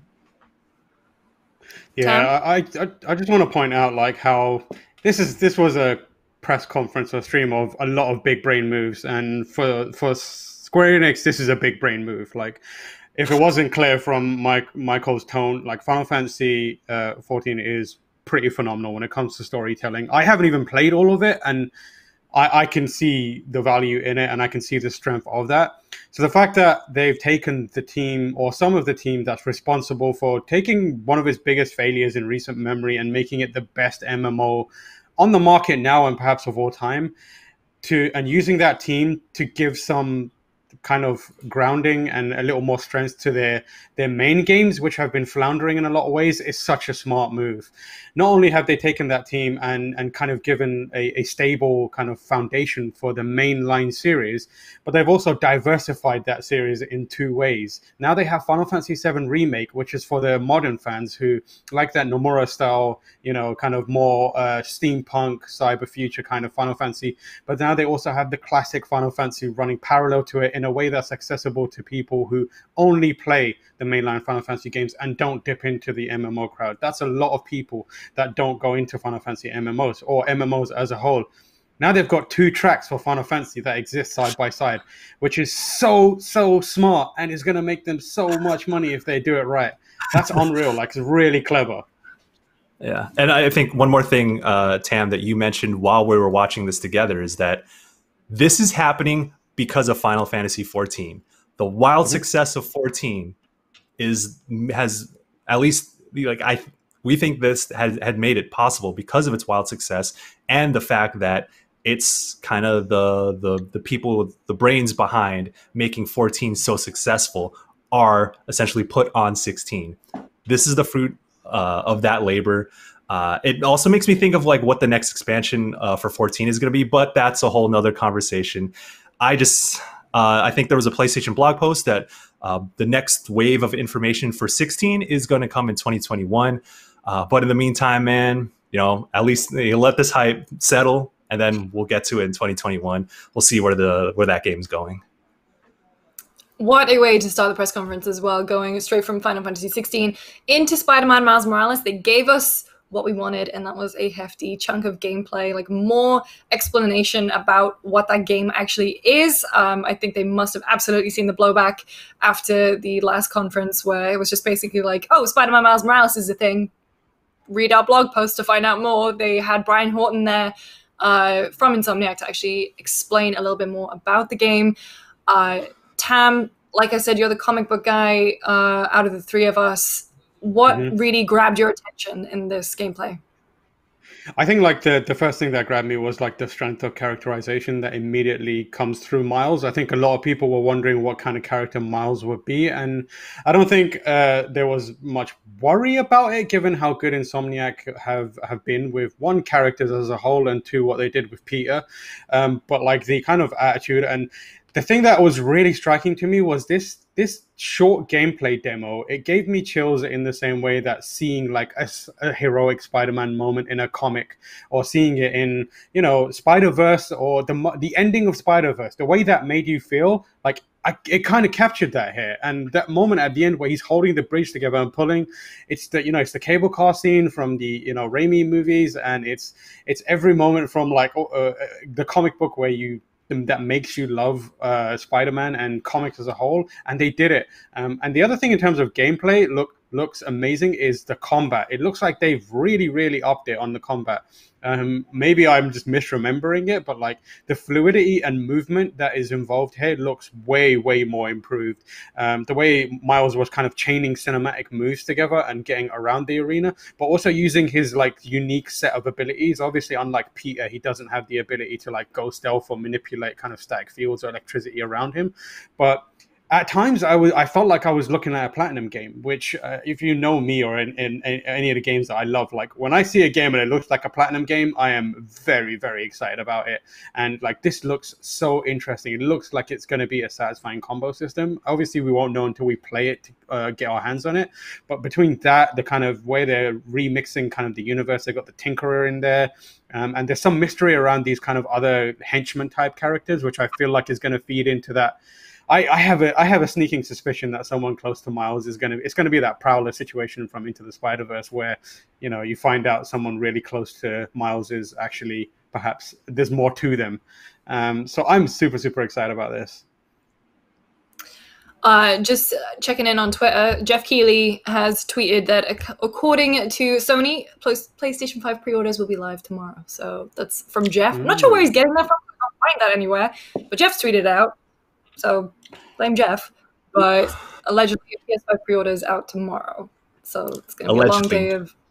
Allegedly. So allegedly... until they announce it, until they tweet that out themselves. But that's what's going around on social media right now. Let's move on then to another worst kept secret in gaming, especially because like a full gameplay demo of this leaked a good couple years ago now. I was wondering when we would get to see Harry Potter, Hogwarts Legacy. Obviously not the best time to be talking about Harry Potter, given J.K. Rowling, I guess is the safest way to say that. I do feel terribly sorry for everyone who works at the studio and has put years of work into a game, and the creator of the franchise is just, you know, appalling on Twitter and imploding. However, let's separate the art from the artist. And honestly, like, I got the press release from Warner Brothers, and I was kind of giving it a skim. She is not mentioned in this until like the very, very bottom, where it's basically, this is based on Harry Potter, which was made by J.K. Rowling. That's literally, I'm taking that as in good faith that she's not very much involved in it. At least I'm hoping. But anyway, Hogwarts Legacy leaked a few years ago. We knew it would be taking you back to the 1800s. And, you know, it's just the Hogwarts RPG game that I think a lot of us, especially those who grew up with Harry Potter books, and the only games we had were the terrible but like oddly charming tie-ins of the movies. I am really excited for this one. Like, even though I thought, and obviously, you know, recent events have kind of put Harry Potter like way far from my mind, I got those chills that I felt like when I was a teenager and I was getting the final couple of books, and, you know, I was just super excited to be in that world. Even the music was kind of stirring something up in me. I just love the sound of it. It's like, become the witch or wizard you want to be. Like, you can decide to become like really good at potions, or like care of magical creatures and defense against the dark arts and all that kind of stuff. And like seeing different creatures from the Harry Potter world, like I feel like, did we see Azkaban there? Like there was that bit with Dementors in a place that looked a hell like a prison. There's dragons. I'm really into it, but I'm so conflicted about it. And I think a lot of Harry Potter fans, especially older ones who are seeing what's going on with the series creator, are kind of questioning, you know, like how to separate the art from the artist. But Harry Potter means so much to so many people, and I want to play this. I want to play this really badly. Like, I would encourage people to, like, I'm in a similar situation where I love those books, and in recent years have kind of pulled away on how exuberantly I express my fandom around them for obvious reasons. But I would recommend, if you're having trouble with that, like, especially given how good this game looks, because it looks like, I think Jean-Luc described it as like the Harry Potter game everyone has been asking and waiting for. You know, this full RPG type experience where you get to be in Hogwarts and be a growing, budding wizard and grow up. And you're naturally going to feel excited about that. But also, like Lucy said, conflicted. I would recommend and encourage people to seek out Daniel Radcliffe's response to what J.K. Rowling has been doing recently, because it's a very thoughtful, very smart, and very interesting way to approach it. And the long and short of it, if you can't read it, is like, don't let her destroy what it means to you, and don't let her destroy what it taught you. You know, that love can be a powerful force, and it can, you know, all people are accepted and that kind of stuff. So it's what it means to you can't be tainted by what she's doing now in retrospect, because that growth is there and a part of you now. So seek that out and read that, and then watch the trailer again, because it is incredibly exciting. And I don't think a lot of us should feel awful about, being excited about it. Yeah. I mean, God, it really, it's one of those things that back. I haven't really thought about Harry Potter like that in years. So, you know, sorry, Michael. Like, it's all right. Watching the trailer kind of, it kind of instilled that same excitement when we knew that, you know, Universal Studios, that they were going to have Harry Potter in the amusement park. And when I went there, I was like so bewildered by the fact that I felt like I was in the movies. I feel like the things I read in the book came to life there, even though it was just like, hey, I'm gonna go chill on these benches. It's summer in California, but I got butterbeer. I'm chilling. And also like getting your own wand and like just the way that amusement park like captured the magic there. That same feeling kind of comes through when you see this trailer, because like y'all said, it's the game that you always dreamed of, like an RPG where you get to like spend hours and hours in this world, where you get to grow with it, because that's the thing about RPGs, is that you play a character who grows throughout this thing. There's a lot to explore, I assume, and it's just like the Harry Potter world is so rich with that, and to finally have that game nail it. And that one thing I will say about like I 1000 a Billy Wow agree with y'all on what all y'all said about J.K. Rowling. I'm with y'all on that. Y'all know me. What I will say is that I'm willing to bet that the writing team, the people who are creating this game, the people who are writing this story, are also fans of Harry Potter. And then they are kind of, I hope that they are making it their own, right? And that they channel kind of the fandom that they grew up with into creating the stories that they wanted to see in this world that they, love like us. So with that said, oh boy, I can't wait to see where this goes. Yeah, me too. I mean, honestly, before we move on, I just want to say I'm excited for a Harry Potter story that's not about Harry. I feel like as certainly as the series went on, I became less attached to him as a character and fell more in love with the world and the surrounding characters. And so I think what's built, like those foundations of this fully realized wizarding world, is like, that's what I want to explore. And I want to do it through my own eyes rather than, Harry Potter. But anyway, let's move on. I'm not going to dwell too long on Cod Blops Cow. But Michael, I will come to you for this one, because you, out of all of us who have seen most of it, you've been like behind closed doors presentations about the game. Sorry, I don't know if you can hear my roommate got very excited about something. Well, maybe he just saw the Jeff update where he says that pre-orders might be available today, allegedly. Look, Jeff has got all these knowledge here. Allegedly. So, Michael, how different scene, and can we also just talk about this incredible homage to the ending of Fast and Furious 6 on this runway here? So I mean, I won't spend too much time talking about Black Ops Cold War, because I had previewed this game twice already, actually.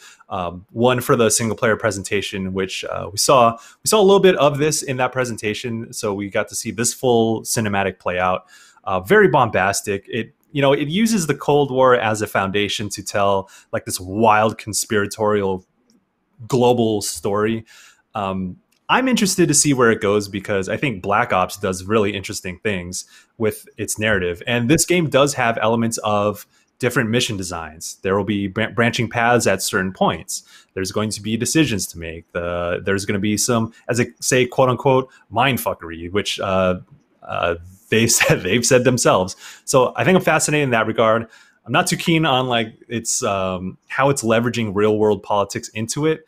I think that's a very touchy thing to get with. But if you just want bombastic, silly, mind bending action, like this will probably be your jam. But like I was expecting something a little bit more tempered, honestly. But it seems that that's not the case, because they're going like full on bombast with this, and that can work too. But yeah. I think I'm interested to see where this goes. I have some previews of the game on GameSpot.com already from previous preview events, and also I played a ton of the multiplayer. So you can go check those things out, story breakdowns, what it's doing. Apparently, Ronald Reagan is giving you orders to commit war crimes, so the vibes here. It's try not to think too hard about it until we get to see the full game, see how all of that plays out. But yeah. All right, the official PlayStation account has tweeted that pre-orders will be available in some select retailers starting tomorrow. So I can't believe Jeff Keighley scooped them on their own news drop. But pre-orders tomorrow. God, it's going to be a long day of refreshing different various retailers. Let's move on to Resident Evil Village.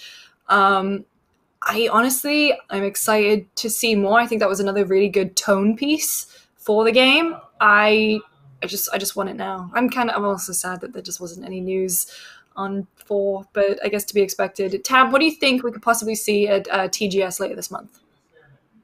I think a lot of it will be more like gameplay focused because, again, like you said, you got like another tone piece out of it where they're showing off the thing that Capcom has been super vocal about vocalizing is the village itself is in the title because they want to treat it as if it's a character.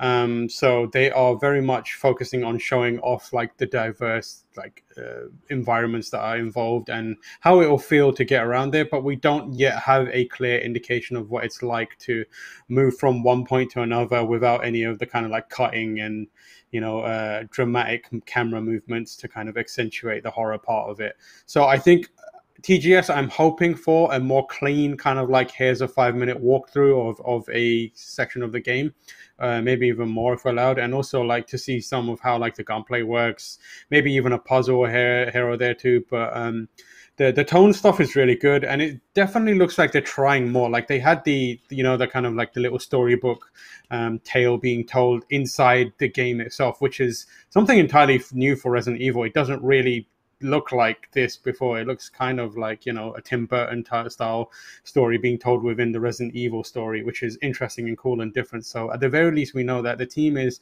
going for something different, is trying stuff. And in that little section, it looked like there was gameplay involved as well, like the kid running along the branch and that kind of stuff. So I hope that they're taking more chances. They certainly started doing that with some of the narrative devices like the videotape in 7 and kind of like various other time jump stuff. So yeah, I hope we get to see a little more clean gameplay and maybe some of the weirder things that they're doing.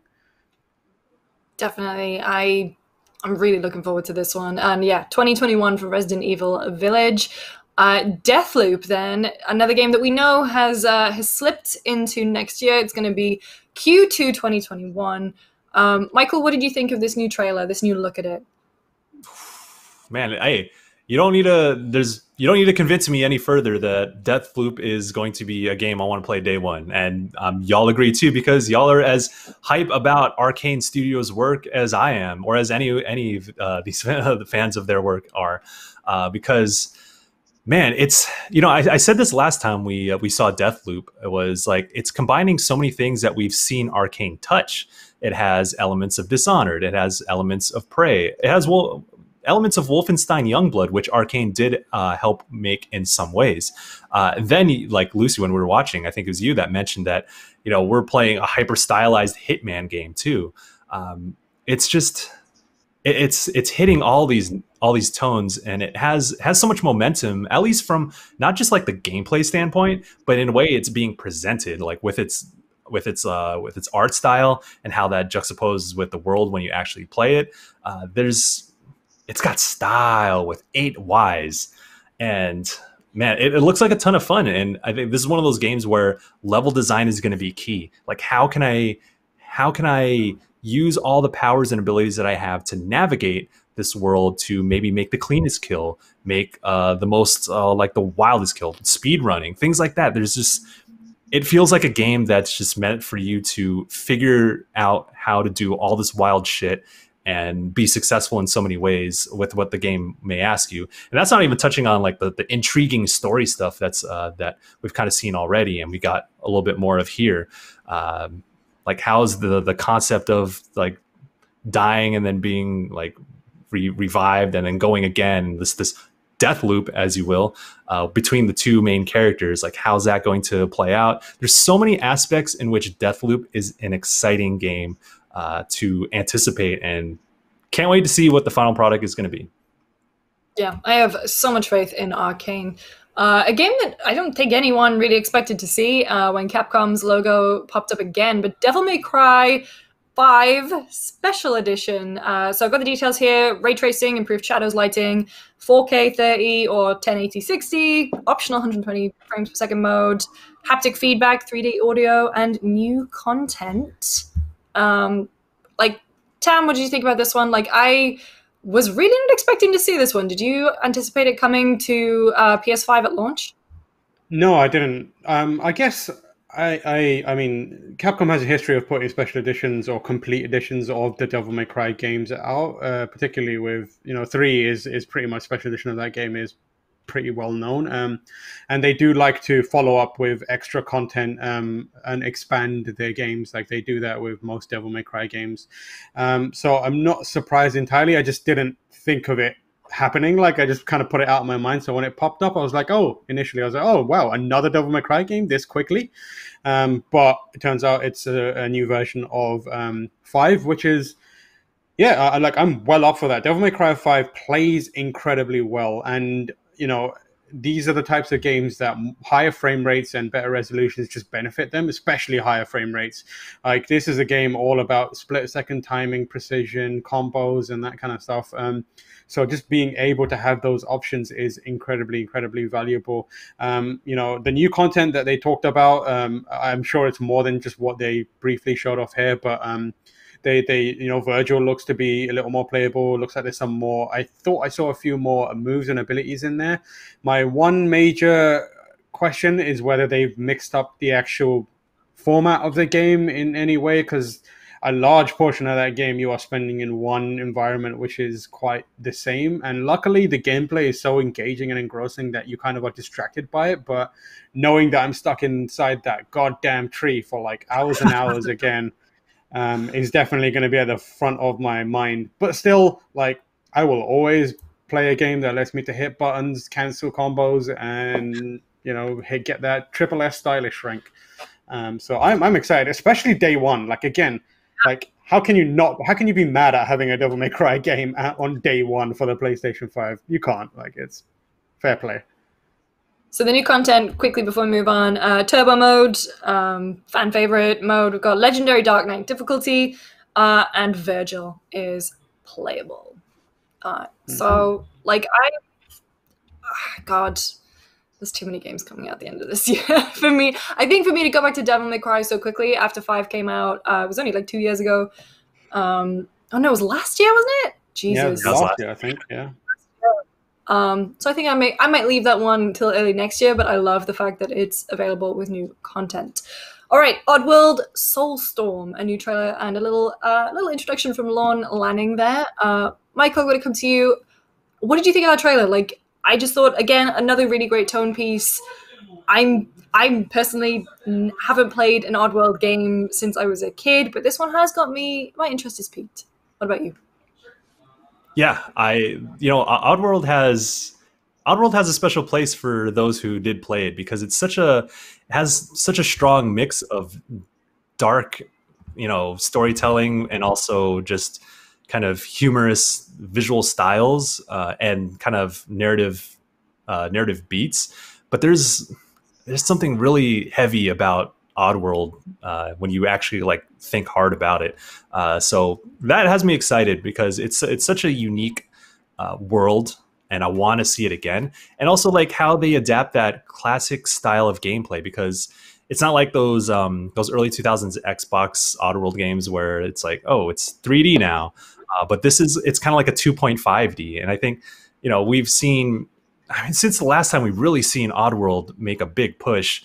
We've seen so many great 2D platformers, 2D action games that have mixed, or 2.5D, elements of the 3D world in there as well. So, gameplay wise, if they can still channel some of that magic, I'm all for that too. But narratively, I think that's where Oddworld strikes with me. And, it's a little hard to tell like what it's going for or how it's going to hit or land. But something I definitely want to see. Yes, Oddworld back it's a good thing. We're getting like more news is still trickling in. So moving on from Oddworld very quickly, Horizon Forbidden West is going to be coming to the PS4 as well. I would have anticipated that to be one of the games that they're really pushing on PS5, but it is nice that it is going to be on both gens. We'll talk about the launch lineup in a second. Let's quickly, Five Nights at Freddy's. Yeah, okay.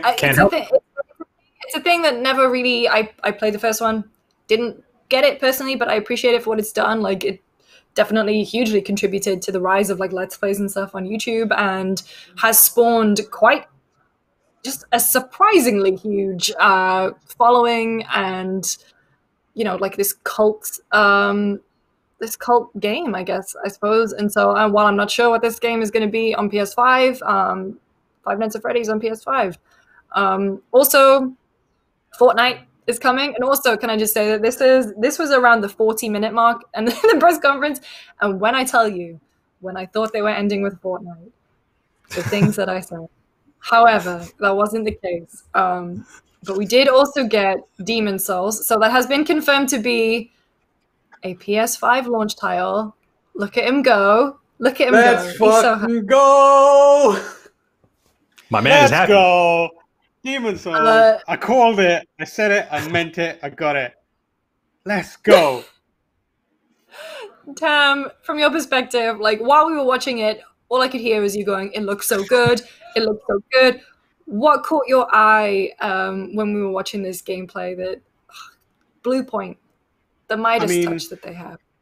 It is honestly the Midas touch. Like, they are a team that has time and time proven again that they are capable of making games look absolutely incredible without sacrificing or impacting the essence of what they are. And this trailer was very laser focused in showing the people who love these games that stuff is intact. Like, I want to watch it again, and because in special conditions that I have set up specifically for watching Souls trailers and From Software games to analyze it. But like, this looks absolutely stunning. Like, this amount of detail wasn't in the original version of Boletaria. Like, the things that they have gone is not just like, let's just make everything, look better and not touch it in any other way. They have clearly been given artistic license to look at and understand what each area, what this game, kind of represents, and what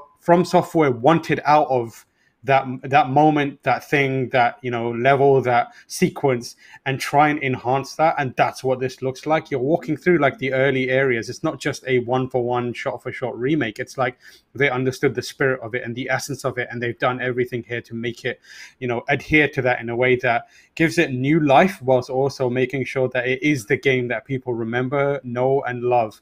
And the one thing that I'm really still like looking at is it moves differently. It looks different. And I really am excited to see what is causing that. It looks weightier. There's a certain gliding quality that early From Software games have, where you kind of like are almost sprinting in a way that feels unnatural. And it doesn't feel right that like a character holding a sword, a shield, and wearing a knight's armor is suddenly able to like burst into this sprint. But it's what it needed to be to make the game work. This feels like the weight of what you're holding, the weight of what you're wearing, and the weight of the world you're in, and the things that you experience is very much reflected in the way that you're moving and the way that you're kind of like traversing through these environments. The character, the way like the footsteps look and seem to feel as you're watching them, feel a little more like, well, not plodding, but like they have a little more heft to them. And I'm excited to see how that translates to the way you feel when you press buttons. Demon Souls, From Software games, known for how deliberate they are. So I feel like they have the opportunity to make those changes and perhaps slow it down a bit and add that weight to it without impacting the gameplay. Like I said, they're always about deliberate moments, choosing your moments, and Blue Point are like, at this point, have earned the benefit of the doubt. We've got the first look at the tutorial boss here, which almost everyone dies to, but looking absolutely stunning. I'm just like so excited. I'm so glad that it's going to be there day one. Obviously, you know how much I care about From Software games and Souls games specifically. So knowing that I can spend money on a PlayStation and then immediately have one of my favorite games ever available to me to play, not just this game, but one we'll talk about again later. It's just an incredible, like it's a dream come true scenario. Like that's all you can say about it. Everything's coming up, Tam. Speaking of launch titles, they have released the launch list. So we've got Astro's Playroom, Demon Souls, Destruction All Stars, Marvel's Spider-Man Miles Morales, Sackboy: A Big Adventure, and they seem to have confirmed the $70 price tag on like next gen games, which I think everyone figured was coming. I think for me personally, it stings a little less because the consoles are cheaper, or at least within the price range that I feel I can, live with. But also, I'm interested to see if they're going to make changes to PS Plus pricing. So they also announced today within the press conference, Sony have been doing a very weird thing where they just like leave out a bunch of key information and then everyone has to find out from, I don't know, like Twitter. It's very strange. When you're having a showcase, you should probably have all the information in there. That's just a note for them for next time. Not bitter, but it's very strange to me. PlayStation Collection is being added as a part of PlayStation Plus. So that means games like God of War, Monster Hunter, Final Fantasy 15, Fallout, I think it was 4, Days Gone, Uncharted, like all the big beefy PlayStation games, as well as some third-party titles such as Battlefield 1, Arkham Knight, Persona 5, but it didn't look like Royal, Resident Evil 7, and Tam. Let's go! Let's go! At launch, you're going to have Demon Souls and Bloodborne. Let's go. What a time to be alive. What a time to be alive. That's all I could ask for. I am so glad that I will be able to play Bloodborne. My ongoing obsession will be fueled by Sony. I'm really interested to see what kind of improvements are going to be made to the game. It doesn't look like they've mentioned any specific things about, we've changed the frame rate or anything like that. But you got to imagine that it's going to be improved to some degree just by the virtue of the PlayStation 5 being more powerful. I mean, like, even if it's just simply the original game is available to me in the way it always played on the new console, that's good enough, man. I'm always playing that game, so knowing that I don't have to keep my PlayStation 4 hooked up for this one game is massively helpful. And with any luck, more people will play Bloodborne because, everyone should be playing it. So I'm happy. I am very happy. What a day. And then the real mic drop, I think, moment for me, the just one more thing, was God of War, the sequel. I'm not going to spoil the ending of 2018's God of War, but if you sat through the credits, there was a big hint about what was to come, featuring a specific character. But yeah, God of War, I'm not sure what it's called. I'm just going to call it God of War 2 at this point. Ragnarok is coming. Like, Michael, you said that, if Final Fantasy 16 was just the logo, you'd be hyped. We got that treatment with God of War 2. How are you feeling about it? I'm a little surprised by, I guess, how soon. Just because, God of War was 2018. It's still pretty fresh in my mind. And coming out like, hey, Sony Santa Monica, they're hitting 2021, or that's what they're saying, is like, oh, okay, like they've been on the ball with that. And it's 2018 God of War was a rebirth of the series too, that took it in a different direction. If you're into dad stories, one of the greatest dad stories that you can have in games. Personally, not necessarily the thing I necessarily get hyped about, but I got mad respect for what they were able to do with the God of War franchise and rejuvenate it. And so now it's on its brand new trajectory with like this, and having it pretty soon, because I think of these big franchises have at least, 4 years for a cycle. Like, I don't know, just because like these games are so big and so detailed, but they have such a strong foundation to work off of. And like you said, the end of 2018's God of War, made it pretty clear that there's going to be more. So this is man, like. So the giving just the title card to let you know that it is happening for sure. We all know that there was going to be another God of War. It was just a matter of when, and just getting that confirmation that it is on the horizon. It is 2021 is not that far off. So it's just be hitting Spider-Man, hitting like who knows when Final Fantasy is going to come, but we'll know more.